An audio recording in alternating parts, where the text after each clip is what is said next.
Sziasztok! Üdvözlök mindenkit szeretettel a Nyereg alatt pizza filmes blogon. Michele Lupo rendezői munkásságának áttekintését folytatom, a western film rendezéseit veszem elő, és egy nagyon késői Itáló van terítéken, mert sorrendben a harmadik. Mai filmem Kalifornia, az évszám 1977. Szeretném egy korábbi kijelentésem korrigálni, Michele Lupo kapcsán említettem, hogy a finomra hangolt, kedves humor jellemző filmjeire. A helyes kijelentés az, hogy ez az állítás csak filmjeinek többségére igaz. A Kalifornia ugyanis erre az elemre épít legkevésbé. Nagyon megkésve láttam, de teljesen elvarázsolt, és szeretném részleteiben kifejteni, hogy miért. Általában nem ezzel a szemponttal nyitok, viszont most kivételt teszek, ez pedig a zene. Mikor a nyitó képsorok megjelennek, valami elképesztő bánatot hordoz a szájharmonika dalma, már érezhetjük, hogy átitatja majd a képkockákat a búskomor melankólia és keserűség. Gianni Ferrio szerzeménye zseniális aláfestést ad. Történet röviden, Michael Random, a szerepben Giuliano Gemma leszerel az észak-dél háború után. Újfent konföderációs egyenruhában láthatjuk, majd összeismerkedik egy szürke egyenruhás bajtársával, akivel barátokká válnak. Azonban nincs egyszerű dolguk, mivel jönnek a fejvadászok, akik a gyors meggazdagodás reményében kutatják a leszerelt katonák között azokat, akiknek vérdíj van a fején. Talán bevezetés gyanánt elég is ennyi.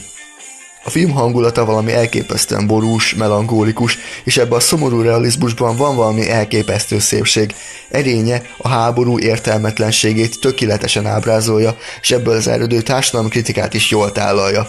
Például nekem az a jelenet nagyon tetszett, mikor munkát ajánlottak a déli renegátoknak, melyhez heti $0,5 fizetés jár.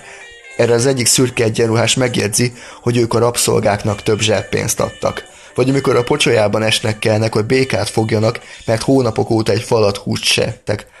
Könyvfakasztó egy-két pontján és elég elégikus realizmussal érzékelteti, hogy mit élhettek át a legyőzöttek a háború végén. A képi világ is nagyon borzongató és egyszerre fenkölt. Amire mindenképp kitérnék, a karakterek, azon belül pedig elsősorban a főszereplő Giuliano Gemma. Az olasz színész óriás esetén is elmondható, hogy alapvetően széles a színészi skálája, játszott már gyermekien ártatlan fiút, szegény zsiványt, jól öltözött pisztolyhőst, ebben a szerepben egy egészen mély alakítást láthatunk tőle. Azért tegyük hozzá, az évek során a színész is kicsit öregedett, és ez jót tett neki.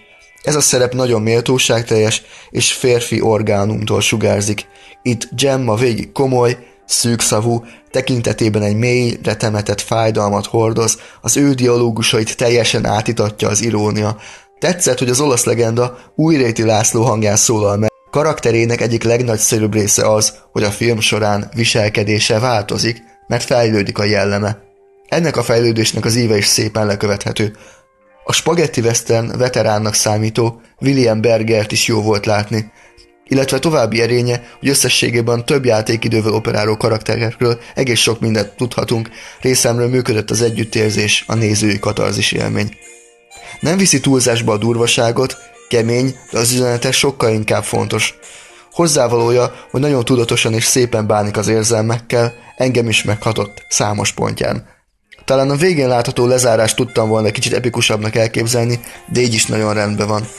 85%-ot ajánlanék meg neki, és bárkinek tudom ajánlani, aki vevő egy igényes spagetti westernre. Köszönöm mindenkinek a figyelmet, buona giornata a tutti!